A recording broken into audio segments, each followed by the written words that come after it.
Samajwadi party से इस्तीफा दे चुके स्वामी प्रसाद मौर्य की लोकसभा चुनाव 2024 में क्या भूमिका होगी, इसे लेकर तरह तरह की अटकलें लग रही हैं। इस बीच कहा जाने लगा था कि स्वामी प्रसाद चंद्रशेखर रावण और असदुद्दीन ओवैसी के साथ मिलकर एक नया फ्रंट बना सकते हैं। इस फ्रंट में वे नेता शामिल हो सकते हैं जो एनडीए या इंडिया गठबंधन दोनों में से किसी गठबंधन का हिस्सा नहीं है।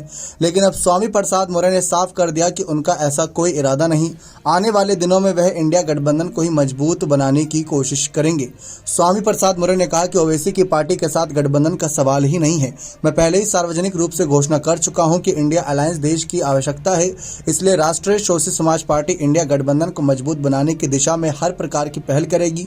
तब से लगातार इंडिया अलायंस को मजबूत बनाने की दिशा में हमारी पार्टी काम कर रही है। स्वामी प्रसाद मौर्य ने कहा कि आज बीजेपी के राज में देश के करोड़ों नौजवान बेरोजगारी का ध्वंस झेल रहे हैं। महंगाई से लोगों की कमर टूट चुकी है। छोटे और मझोले व्यापारी को पहले जीएसटी का शिकार बनाया गया, अब जीएसटी से संबंधित सारे मामले ईडी को सौंपकर उनकी कमर तोड़ने की तैयारी हो रही है।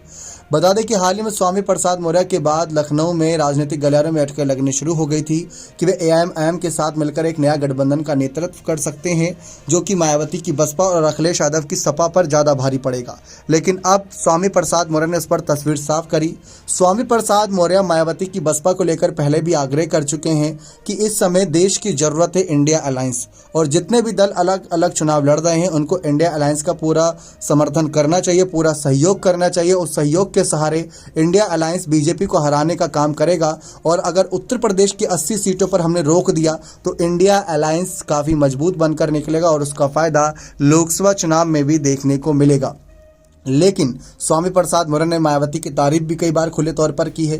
अखिलेश के खिलाफ और ना ही उनके पक्ष में कोई बयानबाजी कर रहे हैं, वह बार बार इंडिया अलायंस का ही जिक्र कर रहे हैं। यानी कि इंडिया अलायंस के सहारे वह अपनी पार्टी राष्ट्रीय शोषित समाज पार्टी के लेकर राजनीतिक रोटियां सेकना चाहते हैं। यह बात साफ है कि ओवैसी को अब किसी का भी सहारा मिलता नजर नहीं आ रहा। एक तरफ अखिलेश ने उनका ऑफर ठुकराया, दूसरी तरफ चंद्रशेखर आजाद अगर साथ लेते हैं तो बात अलग होगी। मायावती की बसपा से भी उनकी बात बनती नजर नहीं आई। अखिलेश और पहले इनकार कर चुके हैं, एनडीए दल के साथ तो जाने का सवाल ही नहीं बनता।